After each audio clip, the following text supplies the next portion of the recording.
on, everybody? Welcome in to the Maize and Blue Reviews. Good afternoon, Michigan football. Jerry Diorio, the former Wolverine, is with us as he has been throughout the season, most of the season. Anyway, he's here talking about the Wolverines, and he's set to go. Jerry, how are you today? I'm doing great, Denny. How are you? Go Blue, baby. Hail to the victors. Yeah, I mean, I'm taken aback by the news today. We'll be talking about it. Michigan's got a game to play tomorrow as they go for program win 1,000, as they'll be in Maryland taking on the Terps. Coach Jerry D's film, which has been educational over the last month or so.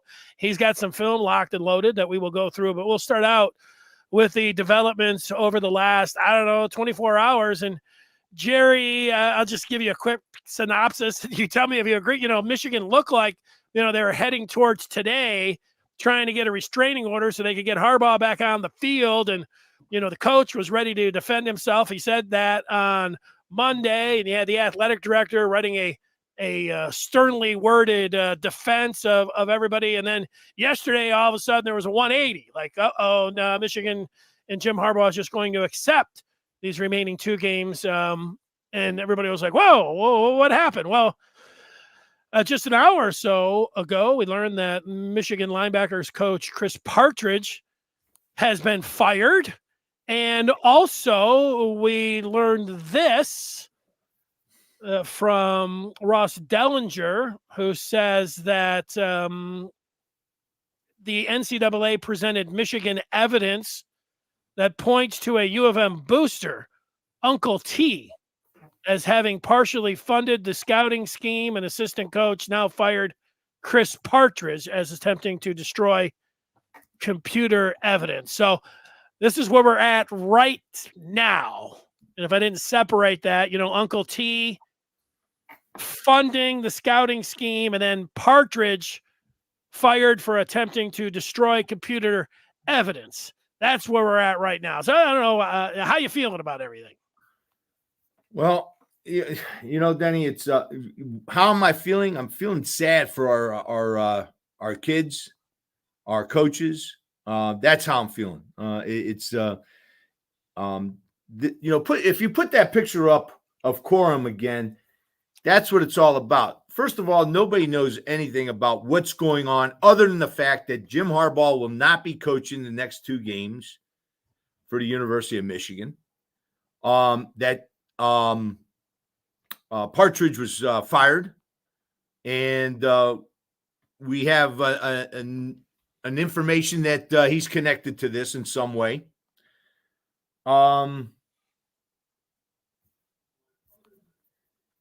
That's all we really know at this point in time. I keep going back to this simple question because I just don't understand how nobody can seem to give me an answer. Now, maybe I'm way off. I don't know. Maybe I'm way off. But if this is such an egregious penalty, if it's such a huge advantage, if it's such a no-no, why wasn't it completely spelled out, and why isn't there a penalty attached to it? Well, if I could jump in, Jerry, this is one of the parts of it. We don't really know that it's a big no. There's a lot of opinions. You can get 10 people like yourself that played the game. You can get 10 experts, people that play the game, coach the game, and you could have 5 people and saying, oh, yeah, this is a decided advantage. If you had the video evidence that you could replay, oh, yeah, that's a huge deal. Then you could have 5 people that also coached and played and said, not that big of a deal. And they could, point to, look at the rules. They even said that it wasn't all that big of a deal. It's not all that big of a deal. We're talking about things that aren't that big of a deal in a gray area. So this is with the experts just specifically talking about in-person scouting or using the video, which, Michigan is accused of here. And then now, with a booster, maybe bankrolling it or partially bankrolling it. This is the new part that you have to put in there. I just, if, so you believe the people and when they looked into this that say, it's not that big of an advantage. So if you're starting there, and then if you say that the Connor Stallions went in there and did all of this, under the table, trying to give Michigan an advantage, but it wasn't all that big of an advantage. And then you had Chris Partridge, we don't, destroying his evidence or not giving over evidence for, protecting himself, protecting the team. If that's not any big deal, and then if it's really not a big deal, and that's where we're sitting here today, I don't know, is that too much to make those leaps here that, if Stallions did this, what a big deal. If Partridge was, not handing over as evidence, no big deal. Still not a big deal. I mean, do you feel like there's any way that it could be that, Jerry? Well, okay, Denny. One of the reasons I said I feel bad for our kids. We never let due process come out, and so we're getting drip by drip by drip. One day we're hearing there was a FOIA request and no connection between Coach Harbaugh and this operation. We also hear that his phone's confiscated, his computer's confiscated, everything is confiscated. They're looking into him, and they come back with nothing. And then yesterday, we settle. And I'm thinking all along, the reason why we settled, number one, we didn't feel confident in the TRO. I honestly believe that that's one of the reasons why we settled. Number two, I think Jim said, I'm taking it off the table. I'll take my penalty. I'll take it for the team so our team can focus. And we'll wash it away. And then finally, the other thing is, originally when the 3-game suspension was put up there was also an opportunity for the Big Ten to come back and suspend us further down the road. So with all that on the table, it kind of made sense to me. Let's get this behind us so our kids can focus and go play a game and go play a couple games. With this Partridge situation and all this, again, we're getting drip by drip by drip. We don't hear what Michigan's saying. We're just hearing what the opposition is saying. And that's why I was so adamant about letting due process take its place. First of all, it's not that great of an advantage. We all know that. There's no rule spelled out that directly says you can't do this. The bye rule has been amended numerous times and watered down. And we have no penalty attached to this egregious, completely advantage on this crime. With something this bad, I would think there would be a penalty assigned to it, at least a maximum. Well, that's when you get into rules and gray areas and nobody that's violated them before. If you're the opposite, if you're somebody that's not a Michigan fan, you're taking a step back and, you're trying to be fair. I don't know how many people you get that try to be fair. Certainly not, from your rival fans. They could say, well, why would they do it? Why would they go to this extreme? And then there is the part where, people like to look at the timeline of 2 years ago and the success that Michigan has had. And I know, Michigan, they changed their philosophy of, how they're going to attack by running the football. They changed their defense. They brought in a lot of new coaches. So that's what we all thought. And yet, the critics will all say, well, how about this lining up that you had an advantage, with this advanced sign stealing? And that's the other argument where they advanced scouting. I'm sorry. That's their other argument where they can say why they're jumping into the season. But, how it played out with Harbaugh on the phone and having to show him there, I don't know, that stuff all seems pretty bizarre. There's a part, bizarre, it just, affecting the integrity of the game. And I know their argument could be, well, Michigan's affecting the integrity of the game by doing this, so we're affecting the integrity of the game. This is what we're talking about, the integrity of the game and what's been going on here the last 2 weeks. I'm looking at it like this, Jerry. Now that all of this is out here, all of this different stuff now with Uncle T, I don't know, about Uncle T, and we don't know anything. Him bankrolling it supposedly, and what Michigan's involvement was there, and the only people that really know how much of an advantage this was actually the guys with the headsets on. Maybe a few players know, but heck, maybe even the coaches don't know.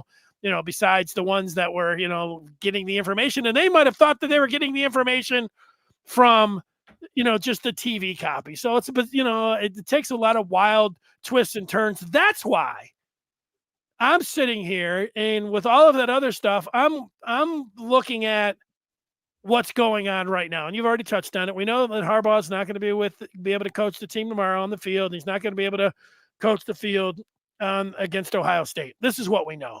So Michigan's going to get a play this season. They win these next 2 games, they're going to get to go to Indy, and they're likely going to go to the college football playoff, and they'll have their coach with them, and they can do great things. That's still on the table. Danny, let me tell you something, though. Let me explain something to you. All right. You talk about integrity. What about the integrity of the Michigan name? We are built on integrity. We are a foundational member of the Big Ten. We have always played by the rule. It's amazing to me how over the last 100+ years, Michigan has really never been tapped with anything this bad in the football program. Not even close. Okay. But ever since the NCAA starts losing its power, now they come after Jim about cheeseburgers and illegally stealing signs that they know everybody else does. And it's not stealing signs, it's decoding. They're taking and decoding the opposition signs. I'm worried about our name, our reputation, our brand. That, you've got Paul Feinbaum out there saying stuff that he won't recognize Michigan as a national champion if they win it. You've got another guy out there saying he'll never vote for J.J. McCarthy for Heisman because of this. You're talking about serious damage to our brand. That's really a huge problem. And that's why I was so wanting to see us fight this thing out. When they came out yesterday, I said they did it for the kids. They did it for this team. And let's get by it and move forward. And I still kind of believe that. I just hate seeing this drip, drip, drip because it's right in the middle of the season, right when we're down the stretch. And and I'm not talking us being down the stretch, everybody going down the stretch now. And this is hurting the football, college football in itself. I mean, you had the Texas coach come out and say, it's a shame that this is overshadowing such a great season. And well, I got news for Sarkisian and anybody else, college football, part and parcel, almost every year, there's some kind of scandal, there's some kind of drama, and it has survived. The NCAA, whatever you want to see, we'll just call them a joke, into how they've handled everything. We have gone through scandal after scandal after scandal. It is always going on. So, it hurting college football as a whole, I don't believe. I mean, the money's still there. The money's never been bigger. The only thing for me is you might be right in all this. Everybody might be right, protecting Michigan and their integrity and everything else. Michigan is partly to blame with this. I just don't know how much. And that's why I'm taking an approach, and I would ask, other people that are kind of confused and want to, look, last week, if we're just following Michigan, you'd all get behind Michigan. Look, you're football fan. Jerry, you played at Michigan. So I completely understand people just getting behind Michigan, like, we're completely behind them. We're going to fight this. And like now they're, yesterday, like, okay, now we're not going to fight it. And you're kind of like, I don't know. What am I even supposed to do? I understand the people that are confused and don't even know what to do. This is my suggestion. Get through today. Get yourself through today. Try to enjoy the game tomorrow. We know that the Ohio State week's going to bring, it's always wild. And now it's going to present us with a day by day where you're going to have to, take each, whether, story or as you're, watching broadcasters that are trying to upset you, you're going to have to deal with them all week. By the way, I don't listen to Paul Feinbaum. I just saw it freaking pass by my Twitter. Sure. He's everywhere. I mean, that's kind of what, that's kind of how it works. I mean, he's, he is everywhere. So if I take another step back, like Michigan, the worst part maybe is that they're not going to be able to have Harbaugh for these next 2 games. And there's a chance that they can get through these 2 games. And there's a chance that they could still have a great season. And then we could get to the offseason and start taking all of these things and really start, trying to talk about all of it at once. And I don't know, I would like to believe, Michigan has the highest integrity and everything else. They would never. And yet, they have an opportunity to play this season. That's good. They're not banning them from the Big Ten championship game. Absolutely. It sucks that Harbaugh is not going to be able to be there tomorrow and then not next week. But there's a part about it that you should at least understand a little bit how going through all of this with everything swirling around. So, that's where I'm at. I think they can win the game tomorrow. I think they can win next week, and then let's go from there. Well, that's all what it's all about, Denny. As long, I made a comment a few weeks ago. I think Michigan can beat Penn State and Ohio State if they put them together. And I kind of still do, because I just saw Michigan go into Happy Valley and beat a top 10 team without their head coach. With all this drama going on less than 24 hours before their biggest game of the year. And we came in there and just beat their butt up front. And when you put that face of Corum up there in the beginning, that's what it's all about. At the end of the day, 12 noon tomorrow and 12 noon on November 25th, it ain't about anybody else. No lawyer, no commissioner, no nothing. It's about 11 on 11. And that's where we're going to beat them. We're going to beat them on the field, and we'll go from there. At this point, I'm still very upset with the Big Ten, the way they handled this, and I don't think they deserve our brand anymore. All right, let's try to take some feedback, Jerry, and then we'll get to a thought on the game tomorrow, and then we'll watch some tape, and we'll see. I'm interested in seeing what you thought of Michigan film-wise against the Nittany Lions. Mark says just try to raise a concern at Michigan. He's talking about Dr. Anderson. Harbaugh's probably honest. I don't know. I don't know if he's taking a shot at you there, Jerry. He's talking about. I didn't understand it either. Well, you said Michigan's been the football program. You did say that they haven't had any issues kind of in their history, and you could say, well, what about Anderson? And that's a fair point to bring up. Now, people don't like. We've talked about it a lot, but you can go ahead. Well, what about the Anderson scandal? There's no big deal. That was off. I don't think that ever gave us an advantage on the football field. Well, there you go. That's true. That's it. So is that an NCAA violation, or is it a criminal and civil rights evaluation crime? So I don't think that gave us any advantage. Yeah, no, I hear you. There's a lot of the swirling stuff around about, that's the part. Like, even if, you're sitting here and, most people that are watching this, and I'm sure there are a few that are, the opponent's fans because they're enjoying this as, their season is over, or, they're enjoying watching Michigan squirm or anything else. I mean, there's a lot that you kind of have to explain away, they got this going, they got that going. And, no, this was that. And I get it, that's what you do. I mean, I'm not saying you're going to talk about the people that are watching, but you're a fan. You're going to go down, with the team. You're going to go down with the ship here. So, I get that part. And look, I'm not saying that you shouldn't do that. And you might even be right. What I'm saying is, you got a game tomorrow, all this other stuff that's flying around. The part about me, just wanting to jump in and back every single point, no, there's this and this and this. 48 hours ago, Michigan, if you were taking the cues from the head coach and the athletic director and the president, it was Michigan against everybody and Michigan's getting jobs. And then yesterday they're like, oh, okay, forget it. Look, that's the legal process. And, they've probably been kicked last week. And that's why it was, this is why the lawyers brought it to Friday and the judge and everything else. Like, okay, I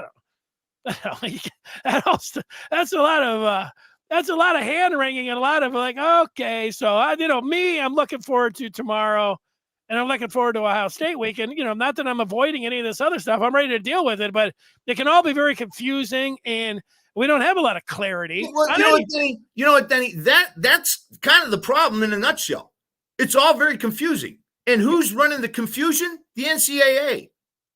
That's why they're going to be abolished in a few years. It's not going to be the NCAA anymore. Because they're so out of touch. Every time they do something, next time it's legal. So that's where the confusion's coming from. It's the leadership, it's the governing board that doesn't do anything specifically or spell out things specifically. There is no penalty aligned with this operation. Yeah, and yet Michigan has had a hand a little bit in their own doing, maybe a lot, but maybe a little, even if everything that you say is true. Here's somebody talking about Valiant. It didn't say Uncle V, it said Uncle T. I don't know what they're talking about there. All right, let's read some of the feedback here, Jerry. We did with Mark. Greg says the worst part is not Harbaugh missing 2 games. The worst part is the NCAA going to lower the boom. We need to stop pretending that Michigan is immune to corruption. Hey, listen, let's see it play out. But again, tell me where the rule and the penalty are defined. Show me where the penalty is. You're going to have a rule. There should be some kind of consequence going with it, right? I mean, I don't know. Well, I don't know, Jerry. You're bound to the interpretation of your governing bodies. In this case, the Big Ten. They've got the sportsmanship rule. I know that's a loose term to talk about, but that's where they were able to go to this. If you want to say, hey, they should really tighten up these rules and they really should be spelling things out. So, I would say that, yeah, probably they are going to do this. I mean, that is one part of it. I think after the fact that you'll look back and they'll tighten up some of these rules, they'll get speakers in the helmets and people will say, what was really, Michigan doing that was so egregious? And you might have a point, to that. That's the thing. You might have a point to that, but let's just look at a couple more. Tyler saying Harbaugh is getting punished for running a loose operation. He doesn't deserve to be called a cheater, but mistakes were made. Yeah, I mean, Harbaugh is getting punished for, people that were on his staff. That's true. And, and Harbaugh has made some mistakes. And, you could go through, he's the guy that's ultimately hiring, these, some of these figures. And so it ultimately, the buck stops where? It stops with the head coach. It does. So that part we get. Jerry, let's see. Somebody said you made a great point. There you go. He didn't specifically say which point, yours was great. Mark is talking about integrity, telling us to wake up. You cannot raise a concern about the powerful at Michigan. Wake up. Hey, not everybody can get into Michigan. Mark. Let's see. I don't know. All right, we'll take 2 more here. Vince S.A. I don't know if this is somebody. Oh, Vince is on here. A low-level staffer. Brewster did stupid things. I'm so scared. Don't forget an assistant coach being fired for trying to destroy computer evidence. I mean, this is it. This is kind of everywhere. What do we make of the Partridge thing? Go ahead, Jerry. What do we make of the Partridge thing? He was at Ole Miss. Did this scandal push the needle for U of M's overall success? What about Partridge being fired? Again, Denny, we don't know anything about what's going on. This is a man whose reputation is pretty much ruined now. And I thought he had a lot. You brought in some players from the East Coast. We don't know. We have to see what exactly happened. We heard a lot of stuff 3 weeks ago, and there was no connection with Harbaugh. So we don't know. Let this thing. Let's see it. Let's see the investigation. Let's see the evidence. If that's what you want to do. If you want to play it out before due process, let's see it all right now. Yeah. Well, he was fired, and as you see right there, the claim that he attempted to destroy computer evidence. That's it. So you want to go ahead and I'm talking about you, but anybody else go through that and figure it out themselves. Not a good look. No, it's a pretty serious allegation, to be honest with you. Yeah, I mean, you can say, there's a lot of reasons you might not want to hand over your computer, and one of them could be that it could, be involved with this. It could be some other things. So, I don't know. That's all we know. Computer evidence. Go ahead. You could go ahead and take your own and put your own speculation. But, there are things that have, there's the part about this for the last couple of weeks is that, it was just Stallions, nobody else. Like, this was him doing it. None of the coaches knew. And now, they found out, one of the other coaches, I think we could assume did know something. And then now he didn't want to cooperate. So, is it because he had, pictures of his girlfriend on his computer, or what else was over there? I don't know what it was. Jerry, what about tomorrow? And go ahead, unless you want to make it. Go ahead. No, I just was going to say, like I've been saying this, we don't know. Let this let this play out. Let's see the investigation. Let's see where it goes. But again, tell me where the crime is, where the rule is, not the by rule, the rule, and tell me the penalty that's linked to it. So, other than that, let's go, Denny. Let's get moving on to Maryland. All right. Well, Michigan is a 19-point favorite. Jerry, this is the game before the game, and Michigan is on the road. I happen to think this one's going to be a little bit closer than 19 points. If you want my official prediction, I have written it down. I have Michigan 27 and Maryland 16. I just think I think that everything that's going on here, it could affect. I mean, anybody's guess is how do you affect, you could say they're going to come out and smash Maryland because they want to show everybody that, this is the Michigan team, which, I can understand that. Part of me, I've seen these games before the game, both with Ohio State and Michigan. A lot of times Michigan with Indiana, a little bit closer than you thought. Ohio State with this Maryland, not this specific team, but in the past, a little closer than maybe you thought. So, I think that, there's so much buildup, and you can look ahead and everything that's going on. I think just it'll be a little bit closer. Now, that has Michigan winning by double figures. It just doesn't have them covering. So, doesn't mean I hate Michigan or anything. I think they're going to win, and I think they're going to win by double figures. I just don't think they're going to win by 19. That's where I'm sitting at. What do you think? This is a good team. We're going to get into the Penn State film, and hopefully I'm going to be able to get some Maryland film up there for you. But this is a good offense. This kid, to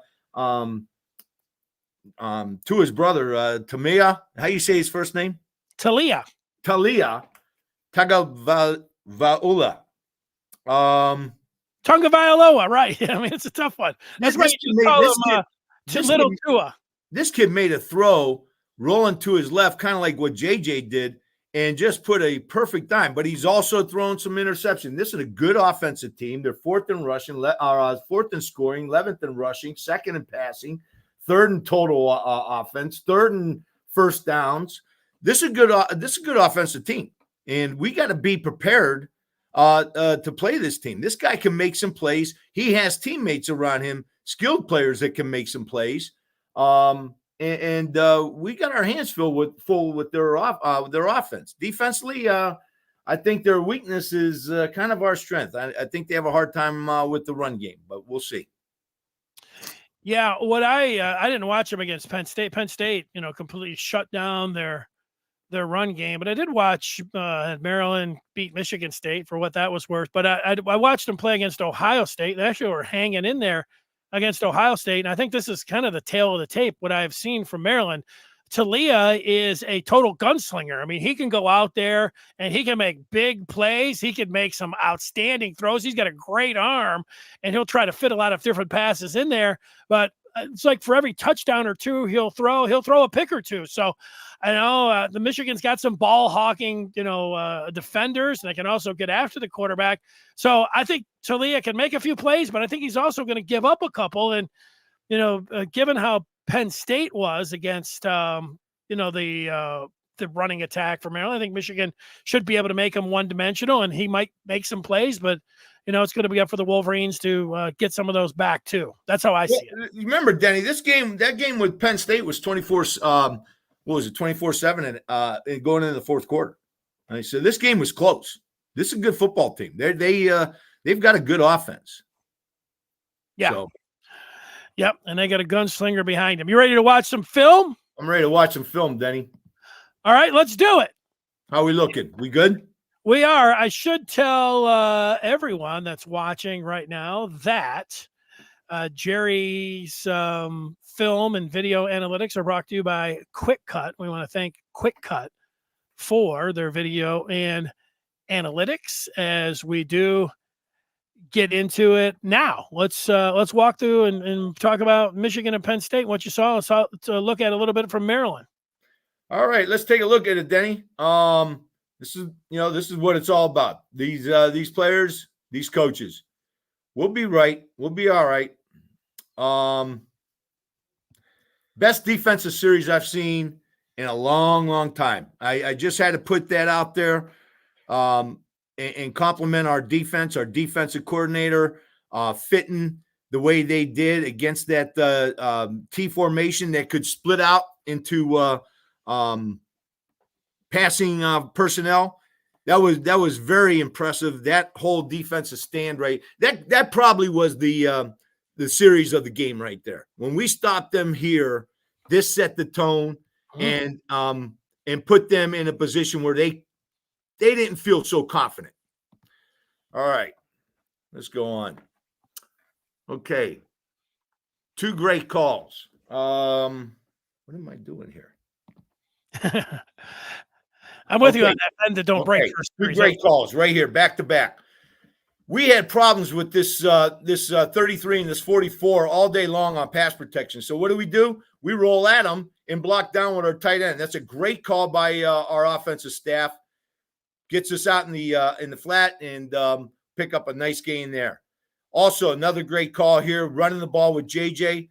Excellent call. Now, think about this. How many teams in the country, let alone the Big Ten, how many teams in the country will run the ball on 3rd and 10 with their quarterback? I don't think there's many. And military academies, one. We're looking at them. I think so. And that's a gutsy call right there. Big play in the game.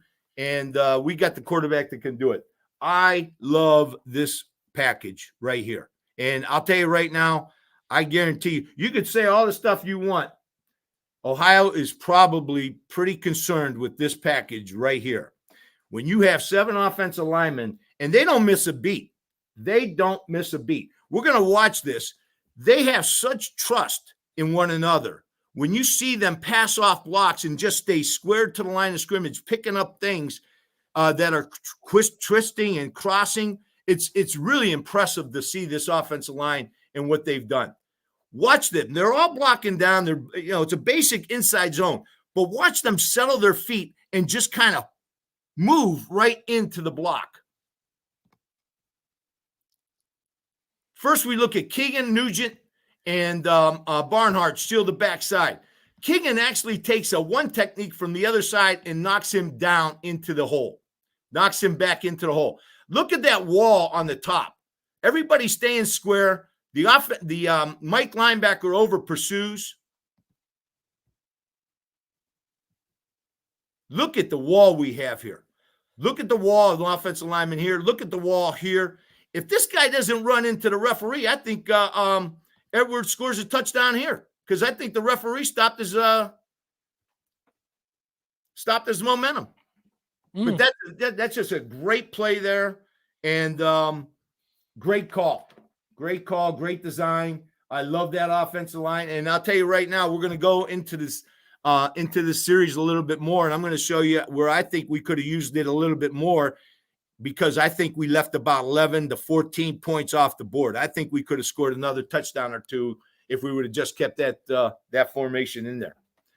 All right, great call here on this screen. Again, watch Loveland. He peeks out here a little bit, and then he comes in. He cracks on the free safety. He doesn't block the guy on him. He blocks the free safety. He cracks on the free safety. He knows that his buddy Barnhart has got the edge. He peeks out here, looks at the anything coming, boom, right on the crack.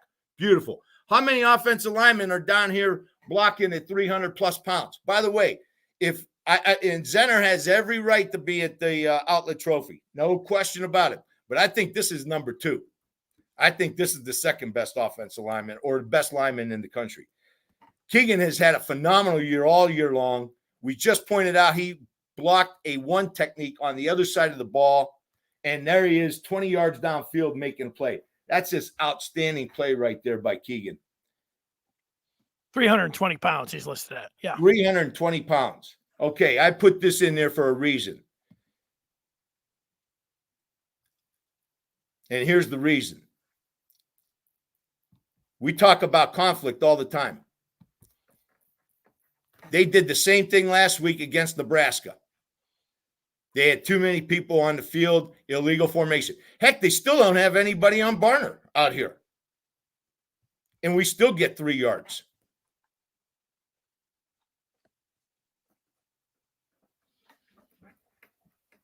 I think he should be worried about those sign stealing, those smoke stealings. Thanks, DC, 2 times in 2 weeks. All right. I think he needs to get off Twitter and what's he smoking there? I don't know. Okay. Marco Rubio. How many here's the difference. It's not sign decoding or anything else. Here's the difference. We got the ball on the 3-yard line. We're pounding it. They have the ball on the 3-yard line, and they throw 3 out of 5 plays. That's the difference. Watch Loveland just pancake number 33. Remember, 33 was killing us with the pass rush. We couldn't block him. We couldn't get a hand on him. Watch Loveland just come down and crush 33. And there is the big fella, Zentner, finishing it up. Oldest play in the book, fellas. Oldest play in the book, folks. Ladies and gentlemen. And this guy, number 43, this is his second missed tackle of the day. Boom. That's a 5-yard touchdown. That ain't a 3-yard touchdown. That's a 5-yard touchdown right there. This is a great job by our offensive line.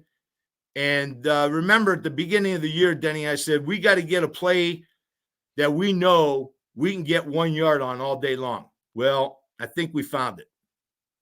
And I think we could do more than 1 yard on it. That's just a phenomenal offensive series. I mean, when we look at this, we look at a goal line stand, and then we take the ball down and stuff it right down their throat with the run game. That's a great football team on the road.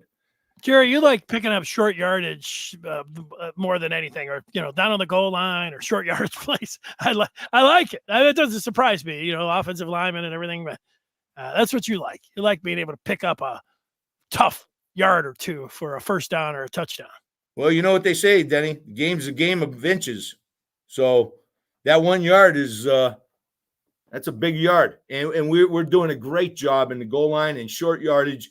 This team has been phenomenal on short yardage, on 3rd down conversions, on 4th down conversions, on the goal line. We have had a phenomenal year. Denny, I got a question for you. What are you going to do here? It's 4th and 1. No, not even 4th and 1. It's less than 1. What are you going to do here? If I'm Penn State or if I'm Michigan? Yeah, if you're Penn State, what are you going to do here? I would have punted it there. You think so? Look at how close that is. From your own 35. And they don't. I don't know if they can stop us. I don't know. It's a difficult call. Okay, I'll go with them punting the ball.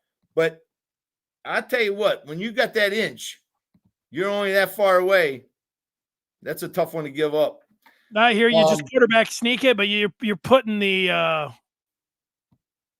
your faith in the referees that they're going to give you the spot. Yeah, I mean, like, hey, if you're 10 yards further down, I would go for it, but 35 makes me feel a little bit like that was the right call. I didn't like a lot. There were a bunch of calls I didn't like from Penn State, but I probably would have punted it there.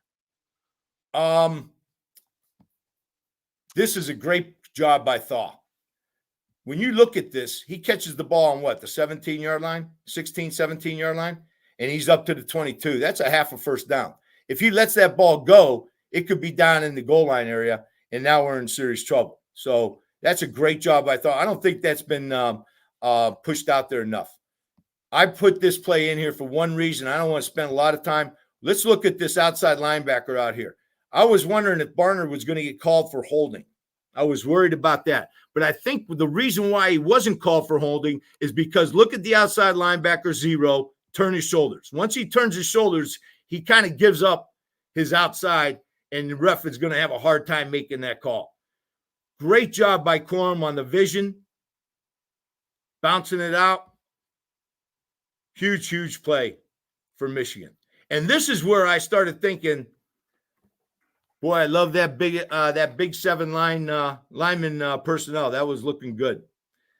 And that's what I thought we should do right there. Instead of wasting the time out, if there was one critique I would have had on the coaching or the offensive play calling, is that there were times where I thought we could have went right back to the same personnel that we had to play before and just did the same thing. Just pound them.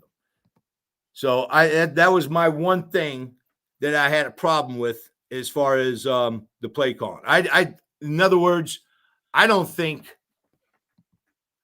we ran it enough. I don't think we ran that 7 offensive lineman personnel enough. Great job by Edwards here. Again, it's basically the same thing. We're walling off that front side. Edwards gets caught up. Now, this is the second time. How many times have I talked this year, Denny, about the C gap? You can't give up the C gap against Michigan. If you give up the C gap, you're in serious trouble. Watch what happens when he jumps out into the C gap. Now they have 2 guys out here, 2 guys into the C gap into the D gap, into the D gap, into the contain lane, and nothing in the C gap. And this play just opens up, and Edwards is going to find this all day long. And what did I talk about last week, Denny? We need Edwards to be big, and he has been coming up big in the last few weeks, and this was a huge run during the game. Huge run. Huge play for us. Good handoff there by JJ, too. The ball wasn't necessarily right there in his breadbasket. They had a good exchange to make that quick. I like it. Good call. All right. I love that. He's pointing up. The reason I had this in here, don't chase points. Denny, I'm going to make a comment here about the refereeing. I thought the refereeing was very good against Penn State. Now, I am a little bit concerned in a couple weeks that they gave us good refereeing this week, and a little bit worried about in 2 weeks. But this was great refereeing. The play before, we saw who was it? Number 55. Graham. We saw Graham get held. In fact, we saw Graham and Grant get held. And I thought those were good no calls. They let the players play. That's what you're supposed to do as a referee. At this point in time, I thought this was a horrible call by them, chasing points. You don't chase points this early, especially against a team like Michigan. I don't agree with this. I don't agree with the other 2-point try later on in the game. All right, again, we had that 7 personnel. They're confused. They don't know who's got what. 4th down, great call. Big gutsy call by our offensive coordinator, our head coach, our interim head coach.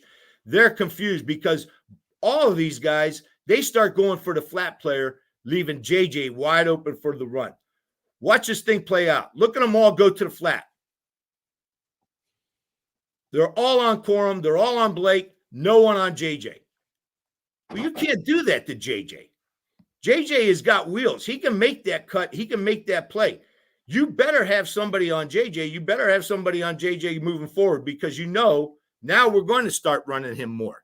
You have to realize that as a defense, and that's going to give us opportunities downfield.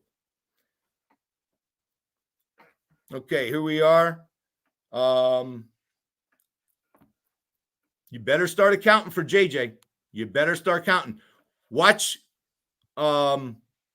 Wilson drive like he's going for a slot fade and then blocks on the corner. We get great blocking downfield by Cornelius Johnson. And we got great blocking downfield by our receivers all day long. Watch JJ. Watch the linebacker. This guy right here plays it square. He plays it kind of like the way I would teach it, but he better be on the dive. And this linebacker should have been scraping, in my opinion.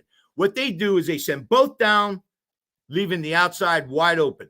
You can't do that. You have to start accounting for JJ, especially now. There's no way 20 is going to make that play. Look at all that space out there. And that's a huge play in this game. Yeah, that was nice. Now, from this point on, I thought for sure we were going to get in that 7 lineman personnel and just shove it right down their throat. A little bit disappointed in that. Hard to argue with the great job that Coach Moore's done with this team. Phenomenal job. Okay, here we are. Jumbo package. What do you think? What do you think about Jumbo here? I would have liked to have seen it more. That's my problem with it. All right, let's move forward. Plays off plays. Now, this is kind of reminiscing about what happened to Ohio State last year when we played them. When we played Ohio, the reason why Donovan Edwards had such a big game is because they were locked up man-to-man. And our receiver would press the vertical and then crack on the safety, which would have brought the corner with them. In this situation, Penn State elects to leave Johnson and come off and make the play on here. What I'm saying is I could see Michigan making a pass to Johnson. Watch Johnson open up here. You see that? I do. I can see us running the play off of this. Again, we're taking advantage of number 33 getting upfield big time. He gives us a natural alley. You can't do that. That's not sound defense. That's sound pass rush, but it's not sound defense. You've got to squeeze holes. They didn't think Michigan was going to run it. Obviously. Either did I. But look at what Johnson gets if he pulls it. They're both coming. He is man-to-man on Edwards. I can see that right from Jump Street. He doesn't take a step back. Watch him. Watch the safety. He's coming up right now on Edwards. What blows me away is this corner leaves Johnson. That's a really risky move, and I don't think people want to do that because we will hit that on him. We will hit that. Our field goal kicker has been good this year. Let's keep him going. Yeah. Okay. Again, just a freaking downhill power play. 3rd and 1. I love this kind of stuff. Watch, it almost looks like an arrowhead right behind Keegan. Watch everybody just wedge right down into the hole. Keegan leads the way, and Corum gets right behind him, gets an easy yard. Just look at that arrowhead. Yeah. Look at that push right at the point of attack. That's what you want right there. Get that point of attack moving, and we get the first down.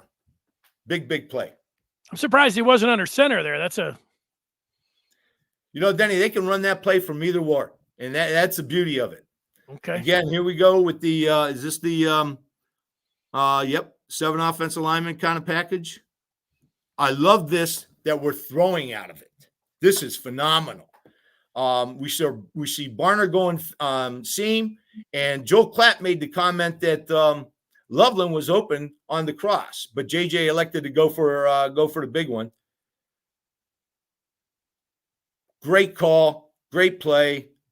Yeah, it was interference. There's no question about it. But I bet you JJ's going to be going back to the film and thinking, man, I could have hit Loveland too. That would have been an easier throw. But I love that fact that we are throwing the ball out of that big boy personnel, that big jumbo personnel, and we just were successful with it. Okay. Too many to block. We saw this defense against Nebraska. They bring everybody up, basically 3 man on. They bring everybody up, and they have too many guys to block. Now, what I would have said in the film room to Loveland is you got to be right off the tackle's butt, kicking out the first guy. That would have put him in the D gap as well, which they would have had 2 guys in the gap. My thought was I thought we should have went jumbo right there and just pounded him. Right there. I thought he should have come tighter. You see that gap right there, Denny? That's the gap between the wham block and the tight end.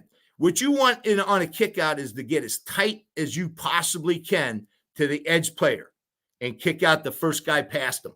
What he does is he kicks out number 4, leaving number 11 open for the play, and they make a good stop right there. No way Ford was getting him there, right? Is that what they'll look back at the film? If we get that kick out on 11, there's no way Ford's going to get that play. Yeah. There's no way. They have 2 guys in the gap then at that point in time. All right.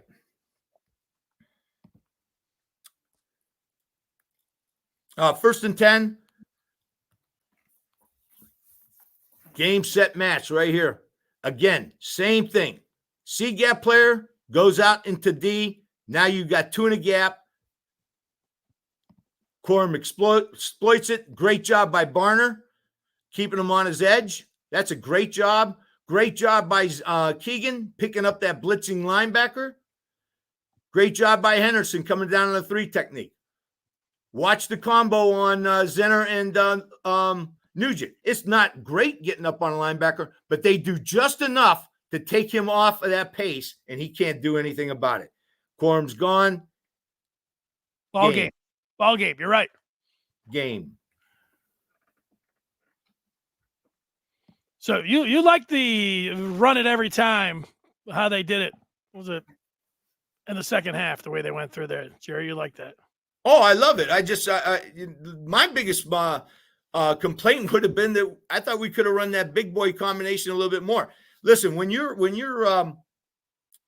playing for championships, you do what they give you. You take what they give you. They gave us the run game all day long. They did not know how to line up on that big boy set. That's a thing of beauty right there. I love this stuff right there. Look at that team. That's a team, folks. These are professionals.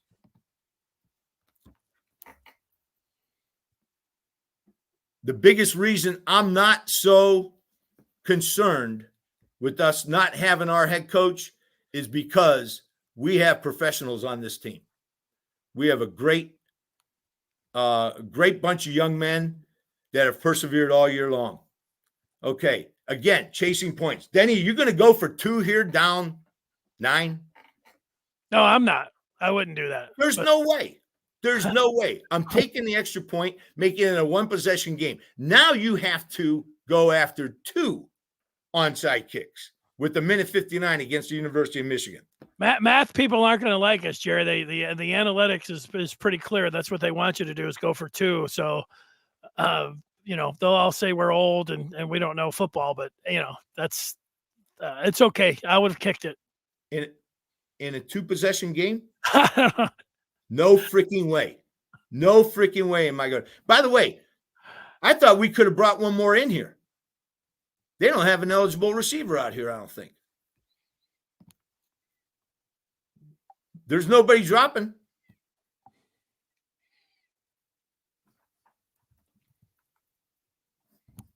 Great job to stay there, Oh, it's an outstanding job.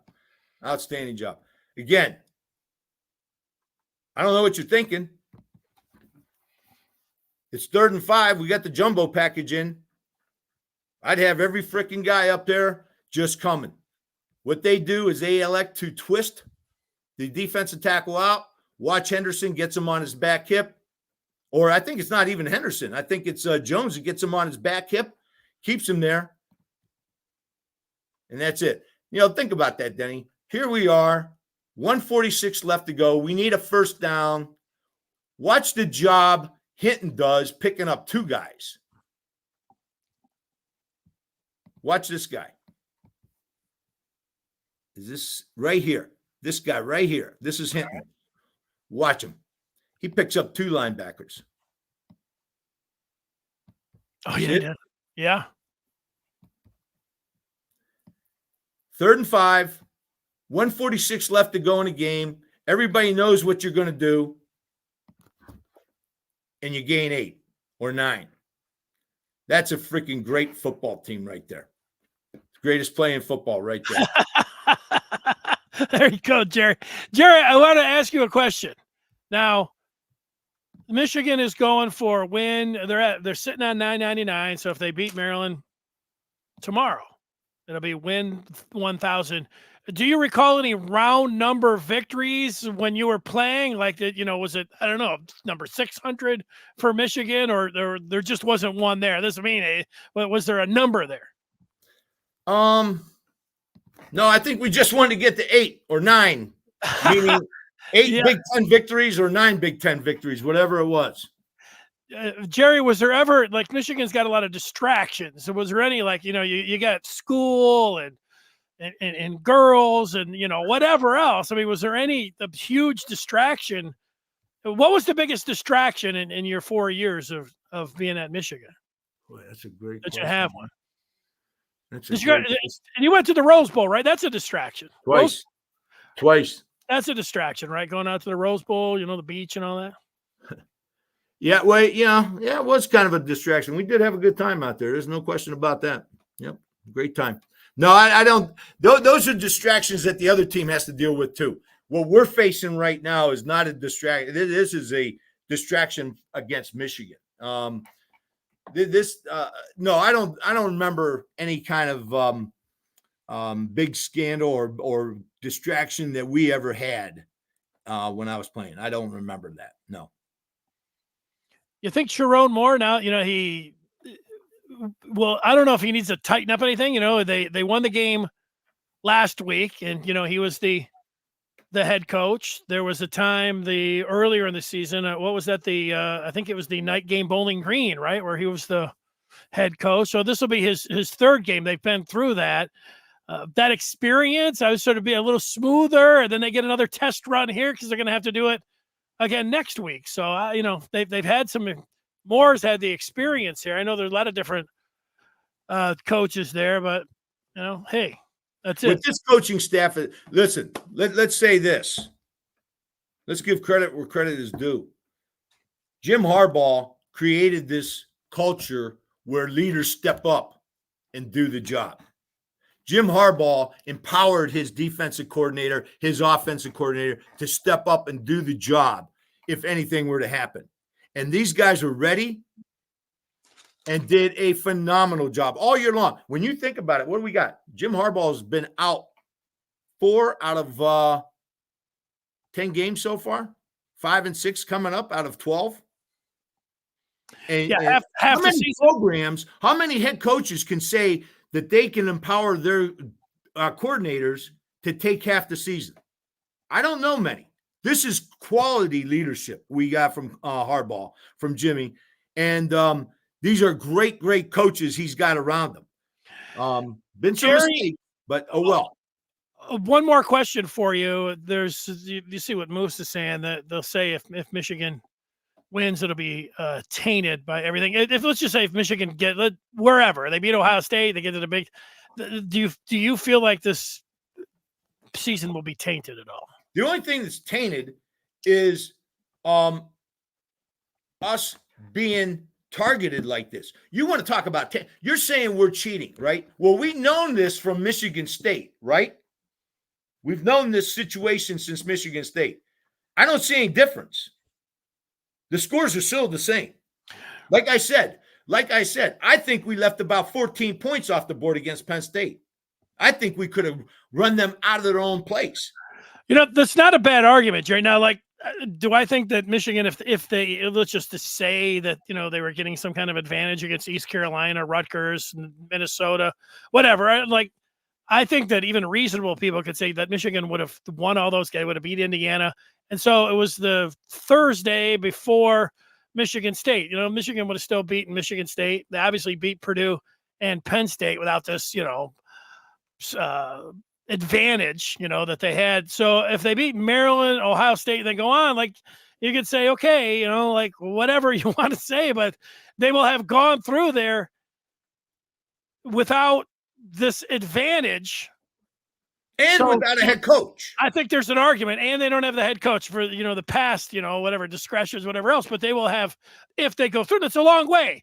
They got to win tomorrow. They got to beat Ohio State. They got to win the Big Ten championship game. I think they're going to do all that. And then the college football playoff and the national championship. But if they do that particular narrative, like, okay, they don't have this advantage right now. So I think that part is, on Michigan's side, obviously. There you go. You got a final thought, Jerry? No, Denny, I'm good. Like I said, this Maryland team is very good. We got to show up ready to play. I love what we're doing with our offense right now because I'm wondering what the forecast is going to be like in Ann Arbor next Saturday. We're headed. This is where running teams do well. Right now, this part of the season, it's cold, it's windy, there's elements, and I feel good where we're at right now. I love what our coaches have done, our coordinators. I feel bad for our kids, but if they win out, they're going to have something to talk about for the rest of their lives that nobody can say anything about. Jerry, great job. Look forward to talking with you next Friday on the eve of Michigan, Ohio State. Danny, take care. Hail to the victors, baby.